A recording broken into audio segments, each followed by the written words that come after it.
Kita bicara penuntut ilmu. Kita bicara orang yang sudah semangat untuk belajar. Tapi terkadang masalahnya kita nggak semangat untuk beramal. Kita semua tahu. Ya hampir nggak ada yang nggak tahu ya. Setiap muslim tahu perintah Allah untuk bersalawat kepada Nabi alaihi salatu wasallam. Itu ilmu. Innallaha wa malaikatahu yusalluna 'alan nabi. Sesungguhnya Allah dan para malaikatnya bersalawat buat Nabi. Oh iya, ana tahu. Terus antum ngapain? Allah perintahkan, ya ayyuhalladzina amanu sallu alaihi wa sallimu taslima. Wahai orang-orang yang beriman, bersalawatlah kalian dan bersalamlah buat Nabi alaihi salatu wassalam. Itu perintah. Maka kalau kita bicara ilmu, hatafal ilmu bil amal. Ilmu itu teriak-teriak, amal no aku, amal no aku. Wa illar tahal. Kalau enggak ilmu itu hilang. Antum yang tahu gara-gara nggak diamalkan, hilang pengetahuan antum tentang fadilah sholawat. Ya udah biasa aja. Sebagian kita bersolawat hanya ketika sholat. Kenapa? Ya termasuk wajib sholat tuh, dilakoni. Di luar itu kadangkala kita enggak. Bagaimana para sahabat Nabi mengamalkan ilmu? Mereka datang kepada Nabi alaihi salatu wassalam, mempertanyakan. Mereka punya ilmu, mereka ingin ngamalkan tuh ilmu. Dia mengatakan, ya Rasulullah, Ubay bin Ka'ab, Abul Munzir. Dia mengatakan, ya Rasulullah, inni ukthirus salata alaik. Aku nih banyak bersolawat kepadamu. Dia tahu perintah Allah, dia amalkan. Tapi dia ingin bertanya lagi. Fakam aj'al laka min salati. Dia melihat punya waktu sehari sama, 24 jam.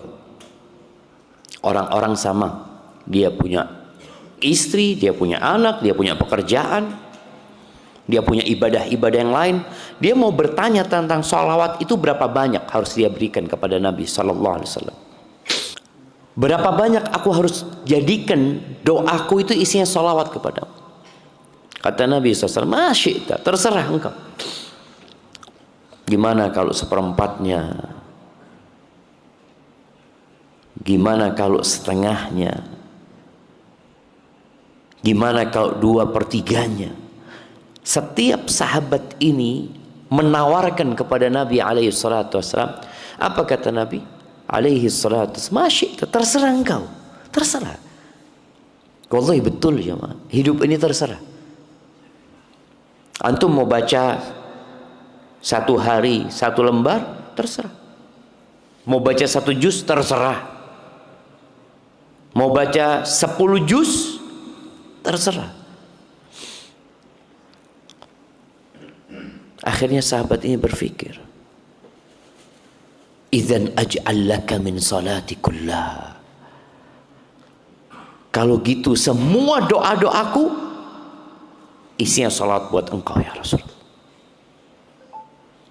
Apa kata Nabi SAW? Idzan tukfahammak wa yaghfirullahu laka dzambak. Kalau itu yang kau lakukan, semua kegundahan akan hilang dari dirimu. Kita tahu yang namanya bahagia itu tenang dan tentram hatinya. Bahagia itu bukan bicara harta. Bahagia itu bukan bicara popularitas. Bahagia itu bukan bicara istri, anak. Apakah orang yang punya istri pasti bahagia? Jamaah, belum tentu. Sebagian datang ke masjid pagi-pagi karena sumpah kuat sama istrinya datang. Nah, sebagian malas pulang ke rumahnya. Kadang-kala milih ikut kajian di masjid. Karena kalau pulang ke rumah, aduh sudahlah, harus sabar. Alhamdulillah. Bahagia tadi bukan bicara anak. Jangan berpikir orang yang punya anak bahagia. Berapa banyak wanita-wanita yang punya anak yang ingin memasukkan anaknya kembali ke perutnya. Kalau bisa, Anda masukkan lagi tuh anak. Tapi gimana? Bahagia itu kedamaian dan ketenangan, ketentraman di dalam hati, dan itu didapatkan dengan salawat kepada Nabi SAW. Tukfaham, selesai. Antum lagi pening, Allahumma salli wa sallim ala Muhammad. Wallah, masalah antum, demi Allah, problematika antum sebesar apapun tidak lebih besar dari masalah yang dihadapi Nabi Muhammad SAW. Enggak. Asyaddun nasi balaan al-anbiya. Yang paling berat cobaan dan balaknya itu siapa? Para nabi. Dan di antara semua nabi yang ada, siapa yang paling mulia? Nabi kita Muhammad alaihi salatu wassalam. Sehingga beliau yang paling berat balaknya. Terus antum mau senang-senang, antum ingat sama Nabi sallallahu alaihi wasallam. Enggak seberapa masalah yang aku hadapi, ya Allah.